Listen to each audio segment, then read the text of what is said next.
안녕하세요. 승리한 상가족 여러분. 오늘은 예배소서 3장 7절에서 13절까지의 말씀입니다. 예배소서의 7번째 강좌로 은혜의 선물을 따라 일꾼이 되었노라라는 제목의 말씀입니다. 승리한 삶은 말씀 중심 예배 중심의 성경 전문 교사를 양성하기 위해서 만들어진 성경 공부 교재입니다. 승리한 삶은 2017년 7월 예배소서 말씀을 함께 묵상하고 있습니다.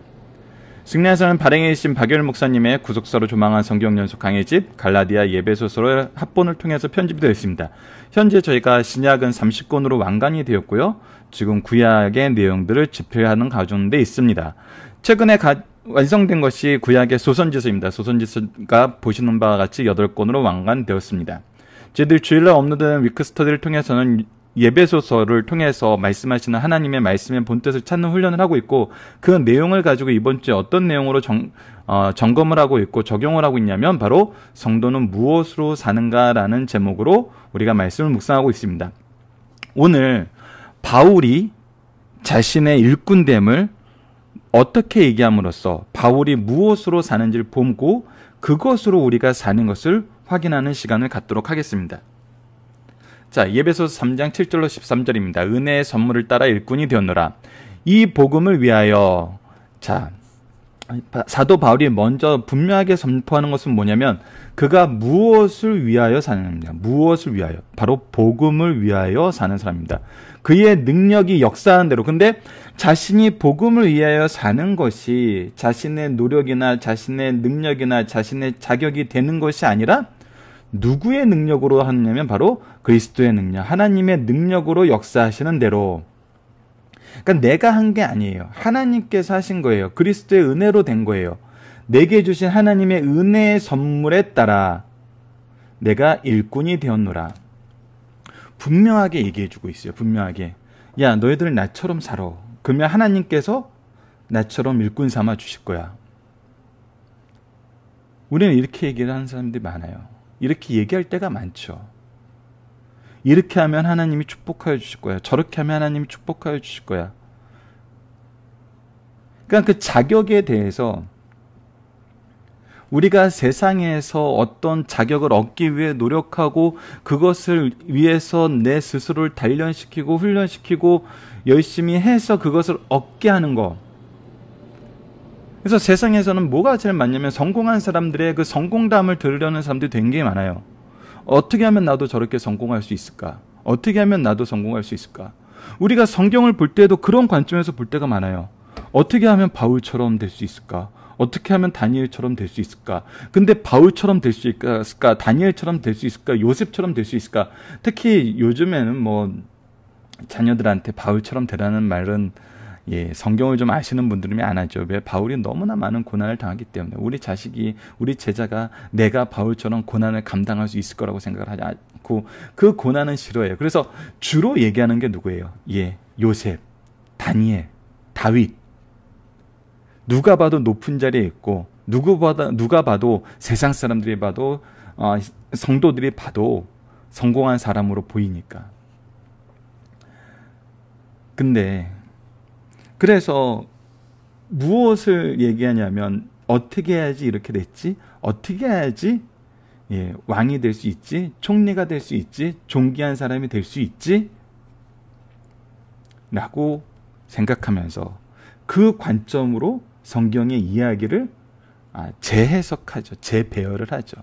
마치 우리가 지난달에 아브라함에 대해서 얘기하면서 아브라함이 하나님의 주신 명령을 그가 스스로 어떻게 해석하고 사라가 스스로 어떻게 해석했는지, 그것이 하나님의 뜻과 동일했는지를 우리가 봤어요.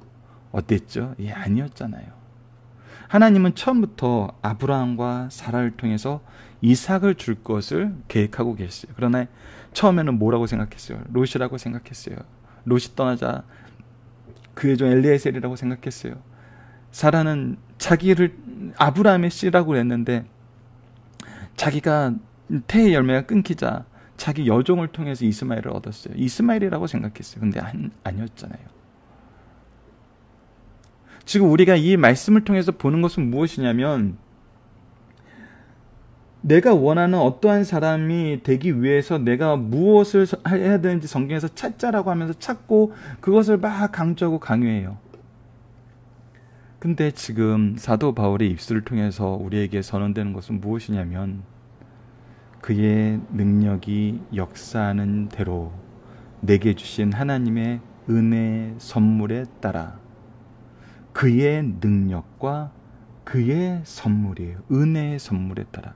그냥 선물이라고 하면은 또 우리가 잘해서 주셨나 보다 그렇게 생각하는데, 그래서 분명하게 하나님의 은혜의 선물, 우리가 잘한 것이 있는 것이 아니라, 우리가 받을 자격이 있어서 받은 것이 아니라 은혜의 선물이라는 것을 분명히 강조해요.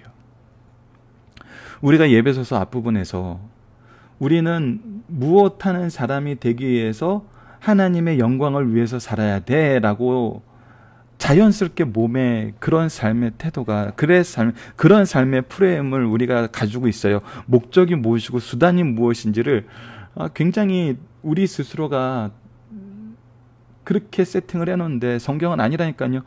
목적은 하나님의 영광이 되는 삶이에요. 우리가 하나님의 영광이에요. 하나님의 정말 찬양이 되는 삶이에요.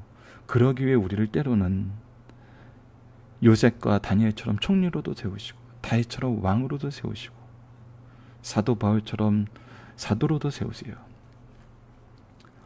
그러나 우리가 신약에서 전반적으로 이들에 대해서 성경이 선언한 것, 특히 히브리서에서 선언하는 내용을 보고 무엇을 볼 수 있어요? 이들은 다 선지자였어요. 즉 하나님 말씀을 전하는 사람이었어요.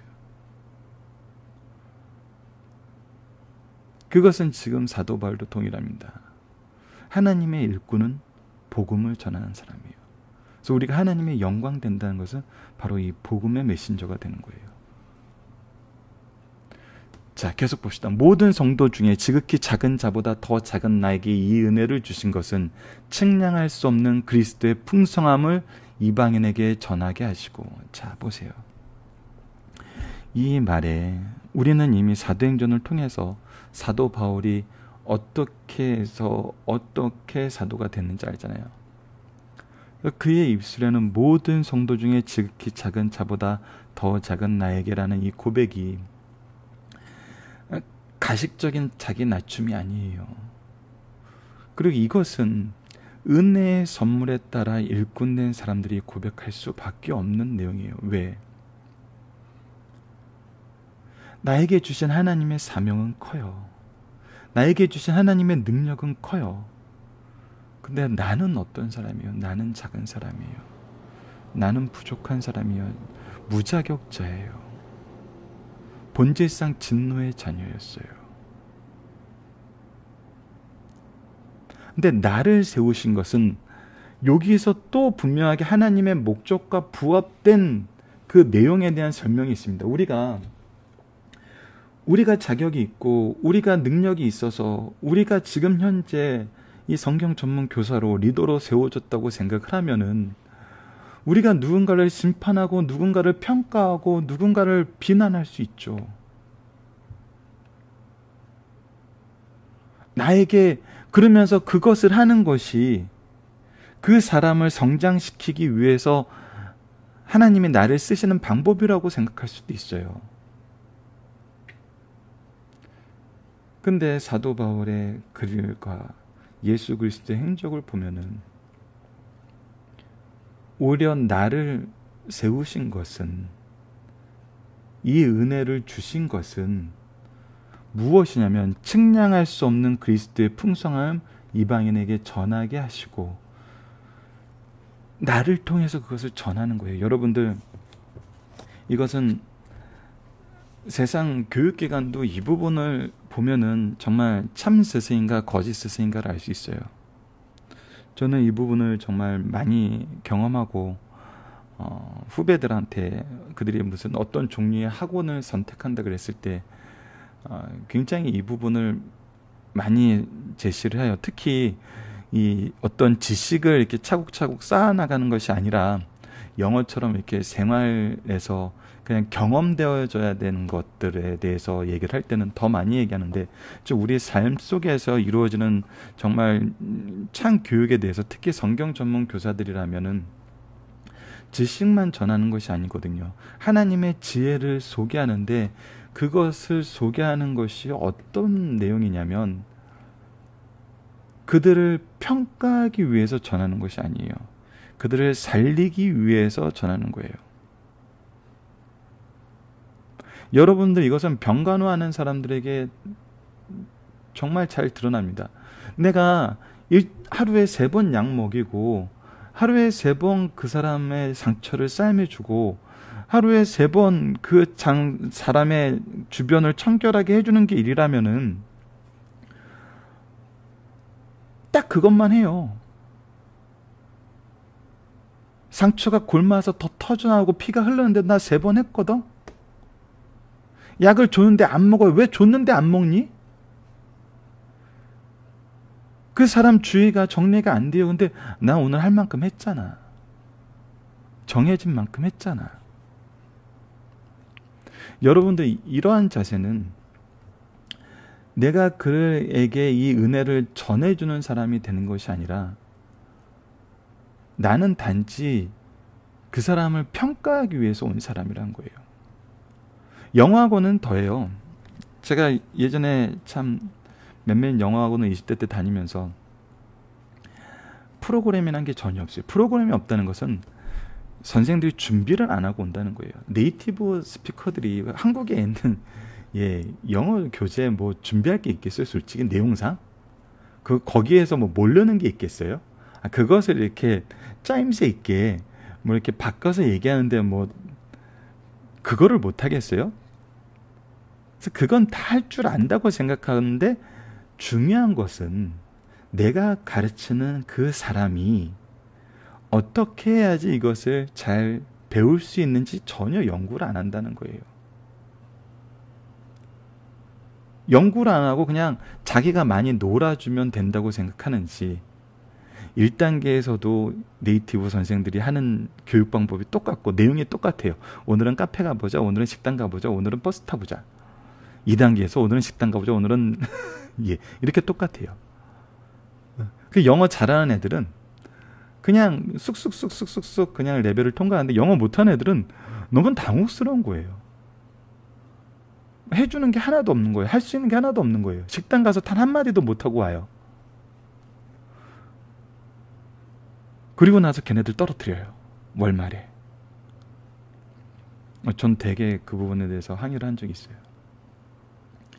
이건 그 차이거든요. 우리가 이 은혜를 받아서 이 은혜를 전한다는 것은 그들이 알 때까지, 믿을 때까지 예수님이 하셨던 것처럼 끝까지 사랑하면서 전하는 거예요.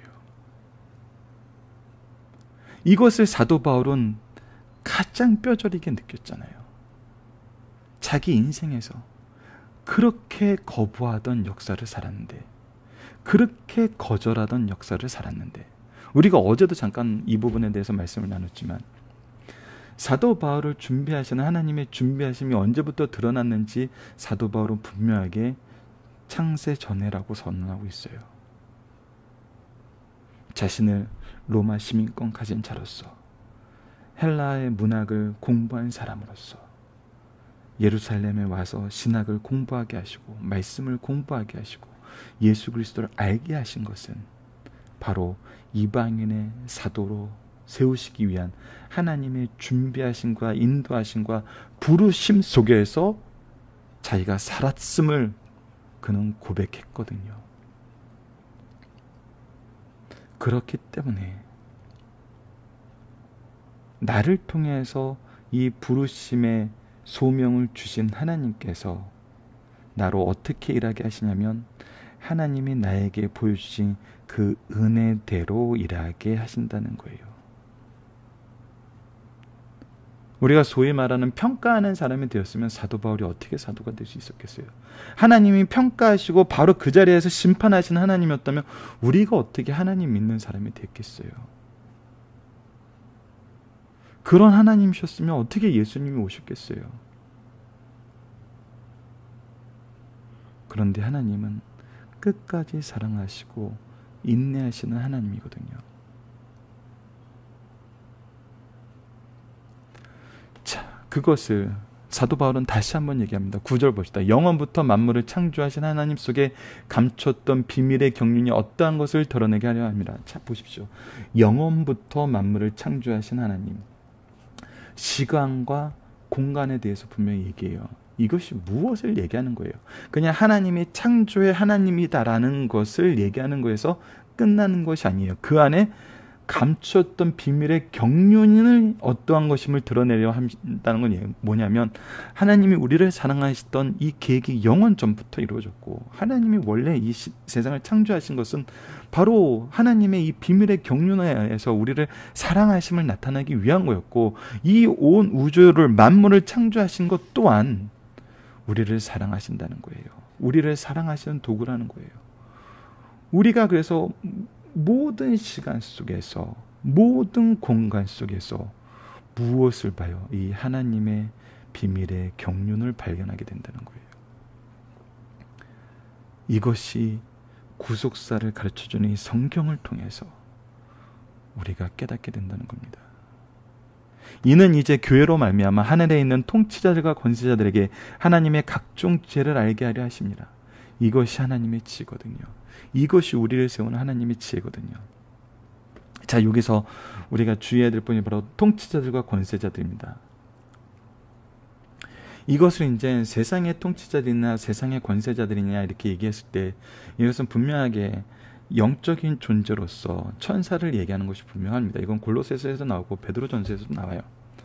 그런데 이 통치의 영들을 대상을 우리가 좀 더 성경적으로 판단해서 봤을 때, 이 통치의 영에도 두 가지가 있잖아요. 바로 천사와 이 하나님의 명령을 거역한 사탄들.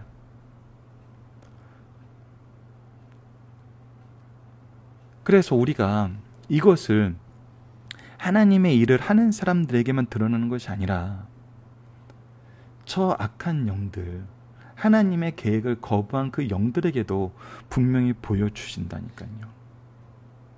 이것은 우리가 성경을 통해서 좀 더 확대해서 해석할 수 있는 부분이 뭐가 있냐면, 우리가 조금 전에도 언급했던 요셉과 다니엘, 요셉과 다니엘에 대해서 우리가 분명하게 알아야 될 것이 있습니다. 분명하게 알아야 될 것이 있어요. 그들의 인생이 어떠한 삶이었냐는 거예요. 그들이 높임을 받는 그 진실의 순간, 그들이 무엇을 했냐는 거예요. 거기서 무엇을 했길래 그들이 세상 권세자들에게 인정을 받고 어떤 존재로서 쓰임을 받았냐는 거예요. 그때가 어때였습니까? 하나님께서 꿈을 주셨을 때였어요. 요셉과 다니엘이 이것에 동일합니다. 즉, 누가 일하실 때였다는 거예요? 하나님이 일하실 때였다는 거예요. 하나님이 당신의 뜻을 나타냈을 때라는 거예요. 그때 요셉과 다니엘이 두 사람 다 공통되게 무엇하는 사람으로 왕들 앞에 섰어요? 바로 하나님의 그 계획을 전하는 사람으로서, 해석하는 사람으로서, 선포하는 사람으로서 그 자리에 있었다는 거예요. 즉, 하나님의 지혜를 드러내는 일에 그 자리에 있었다는 거예요. 결과가 뭐였어요? 그들이 하나님께 영광 돌렸어요. 하나님의 계획을 인정했어요. 하나님의 계획을 의지했어요. 그래서 하나님의 계획을 자신에게 알려준 요셉과 다니엘을 쓰는 것이 그들이 선택할 수 있는 가장 지혜로운 행동임을 왕과 그 왕의 보좌진들이 모두 일치해서 인정할 수밖에 없었어요.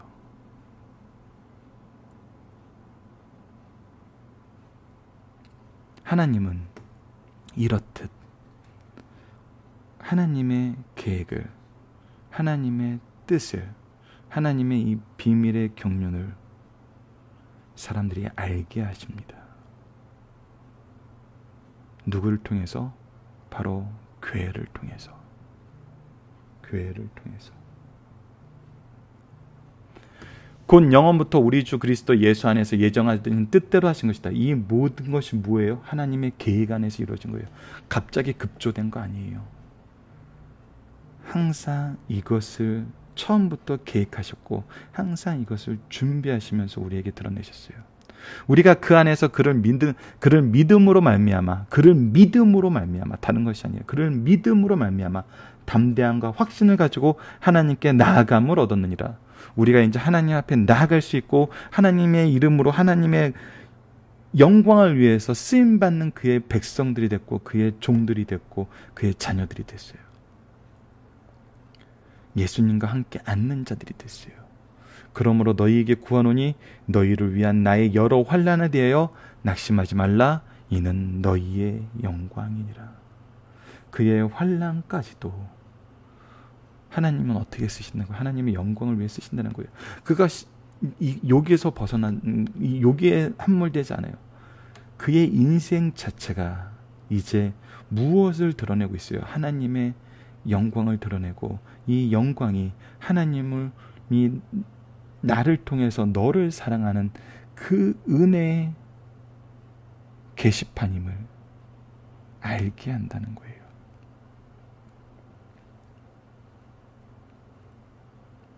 사도 바울의 인생이 이와 같았고 우리의 인생이 제자들과 자녀들에게 이와 같다는 겁니다. 나를 사랑하시는 하나님, 나만 위한 것이 아니라 나를 통해서 또 이 사랑을 전하게 하시려는 하나님의 이 구속사적 계획 안에서 우리가 살고 있다는 것입니다. 이것을 분명히 보게 된다는 겁니다. 누가? 우리 자녀와 제자들뿐만 아니라 세상도, 모든 영적인 통치자들도, 권세들도 하나님은 보게 만드셔서 그들로 하여금 하나님의 각종 지혜를 알게 하신다는 겁니다. 자, 죄송합니다. 본문 묵상하기를 보도록 하겠습니다. 사도 바울은 무엇을 위하여입니까? 예, 이 복음을 위하여 무엇을 따라? 그의 능력이 역사하는 대로 하나님의 은혜의 선물을 따라 그가 일꾼 되었습니다. 이것은 우리의 능력이나 우리의 자격이 아니에요. 은혜예요. 하나님의 일하심이에요. 우리로 교만하지 않게 하고 우리로 실패하지 않게 하며 우리로 멈추지 않게 하는 겁니다. 분명히 봅시다. 이 말씀의 선포를 통해서 우리는 교만할 수 없어요. 우리는 실패할 수 없어요. 우리는 멈출 수 없어요. 왜? 이 복음을 위하여 그의 능력의 역사하신 대로 내게 주신 하나님의 선물에 따라 내가 일꾼 되었기 때문에. 은혜의 경륜 안에서 자신은 어떤 사람임을 고백하나요? 예, 지극히 작은 자보다 더 작은 자라고 고백하게 돼요. 사도 바울의 사명은 무엇입니까? 예, 이것을 전하는 거예요. 이방인에게 전하는 거예요. 그냥 이 은혜를 주시는 것을 측량할 수 없는 그리스도의 풍성함을 전하는 거예요.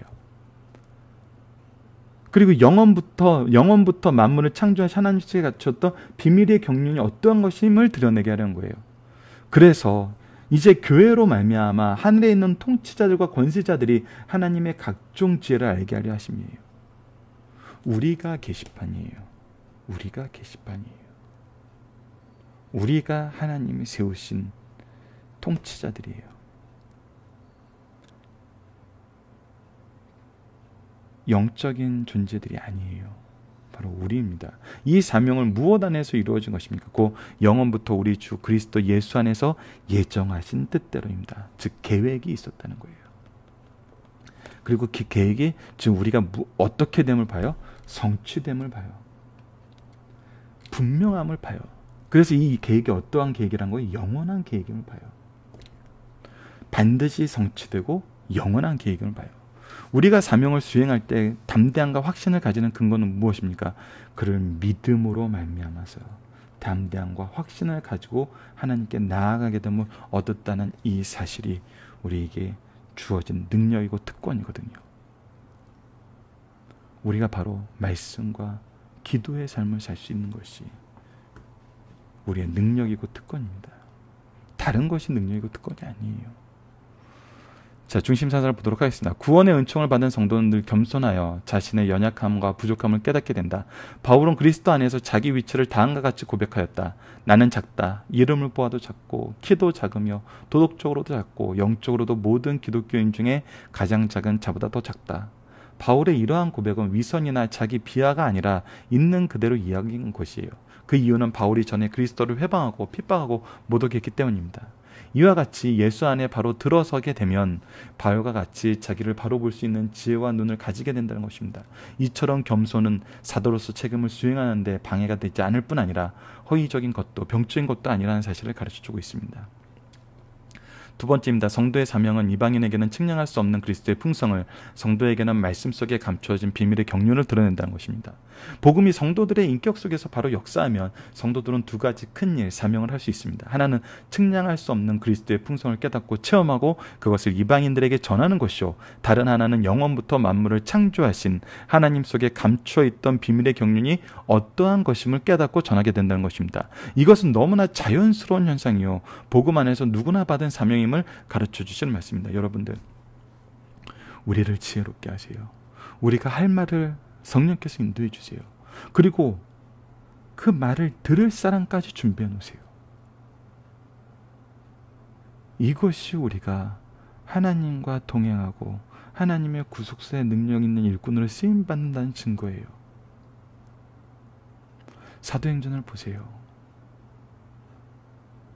회당을 하나님 미리 준비해 놓으셨어요. 이 역사의 수레바퀴 안에서. 회당이 없는 곳은 어떻게 했어요? 믿는 사람은 미리 준비해 놨어요. 함께 일할 사람을 준비해 놨어요. 하나님의 준비하심은 항상 우리보다 먼저, 우리보다 앞서 가시는 것을 볼 수 있어요. 그래서 우리가 승리해요. 세 번째입니다. 교회는 천사들도 살펴보기를 원하는 하나님의 각종 지혜 결정체라는 겁니다.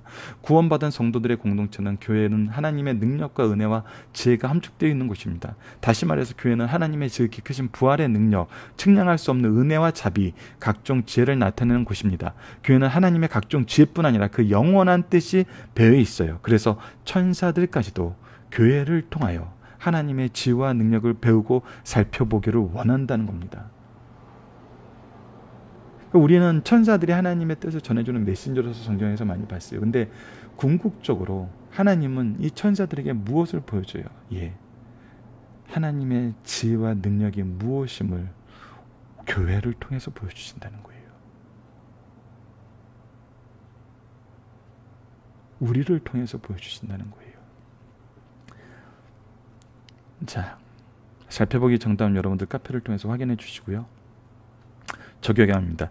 우리가 삶을 살아가면서 생활 속에서 확신할 수 있는 내용들은 무엇입니까? 이 확신이 우리에게 주는 삶의 자세는 무엇입니까? 여러분들, 사도 바울이 보여준 것이 무엇입니까? 복음을 전하는 거였어요. 죄송합니다.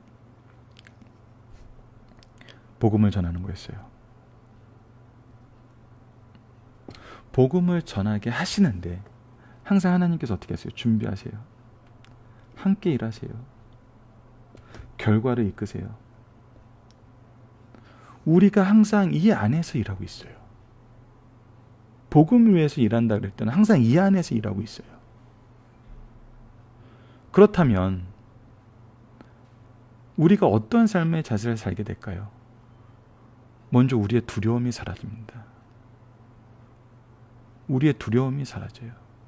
그리고 아까 말씀드렸던 것처럼 교만할 수 없고 실패할 수 없고 멈출 수 없어요. 즉, 이런 사람들은 세상이 감당하지 못합니다.